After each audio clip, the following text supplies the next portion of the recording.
જય માતાજી મિત્રો, હર હર મહાદેવ। આજના વિડીયોમાં આપણે જાણીશું કે ફાગણ સુદ ચતુર્થીના દિવસે એવા કયા ઉપાય કરીશું તો તમારી સમસ્યાનું આસાનીથી ગણપતિ બાપાની દયાથી નિવારણ થઈ જાય।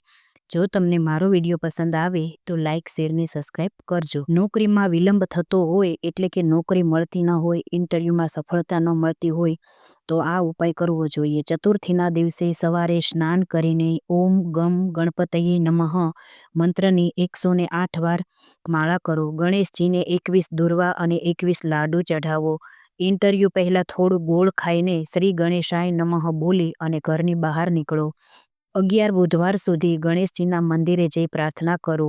આવું કરવાથી તમારી કારકિર્દીમાં જે અવરોધ આવે છે, નોકરીમાં જે અવરોધ આવે છે તે દૂર થશે।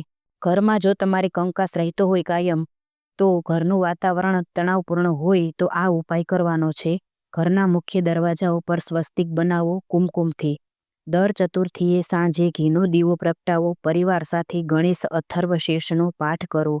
આનાથી તમને ઘરમાં શાંતિ અને સુખની પ્રાપ્તિ થશે। જો તમને લગ્નમાં બાધા આવતી હોય અને સારા સંબંધો ન મળતા હોય, વારંવાર વિઘ્ન આવતા હોય તો આ ઉપાય કરવો। 4 સતત ચતુર્થી વ્રત રાખો, એટલે કે 4 ચતુર્થીનું વ્રત રાખો। ગણેશજીને લાલ ફૂલ અને મોદક ચઢાવો। ઓમ વક્રતુંડ મહાકાય સૂર્યકોટિ સમપ્રભ નિર્વિઘ્નમ કુરુ મે દેવ સર્વ કાર્યેષુ સર્વદા। આ મંત્ર રોજ 21 વાર બોલવો જોઈએ। આનાથી તમારો વિવાહ યોગ મજબૂત બનશે અને લગ્નના કાર્યમાં જે બાધા આવતી હતી તે દૂર થશે।